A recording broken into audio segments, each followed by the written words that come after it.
ရဲ့9ရက်တာခြုံချင်းခီးစဉ်ကြီးလာပါပြီငုံကနေခြုံချင်းမြို့စီကို direct flight နဲ့ဈေးတက်သွားရောက်လည်ပတ်နိုင်လို့ရမယ်အမိုက်စာခီးစဉ်လေးမလို့လက်လွတ်ခံဖို့မသိဘူးနော်ကဲဆိုတော့ဒီ9ရက်တာခီးစဉ်လေးမှာဆိုရင်ရှီဟောင်းဆောက်အောင်တွေရဲ့အမွှေးသက်တွေကိုမြင်တွေ့ခံစားနိုင်မယ်စီကီကုအေရှန်တောင်ချုံချင်းမျိုးရဲ့ရေသက်ရှုမောပွဲရာအလှတရားကိုတဝကြီးငိမ့်မောဝင်ရမယ်ဟောင်ယာ gift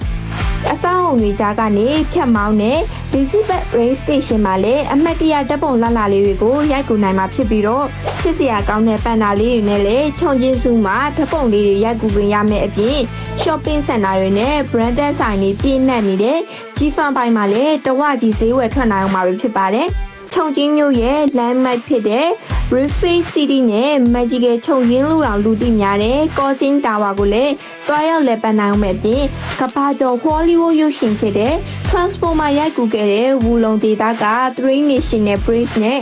Little Switzerland လို့တောင်တင်စားခေါ်ဝေါ်ကြတဲ့တောင်တန်းကြီးတွေရှိရာ Fairy Mountain ကိုပါအစုံလင်လိုက်လံပို့ဆောင်ပေးအောင်မှာဖြစ်ပြီးတော့ကမ္ဘာအကြီးဆုံးဖြစ်ဂန်းနေစံချိန်တင်ထားတဲ့ Hot Pot ဆိုင်ကြီးမှာလည်းအရသာရှိလာတဲ့ညစာကိုတဝကြီးသုံးဆောင်နိုင်အောင်ပါ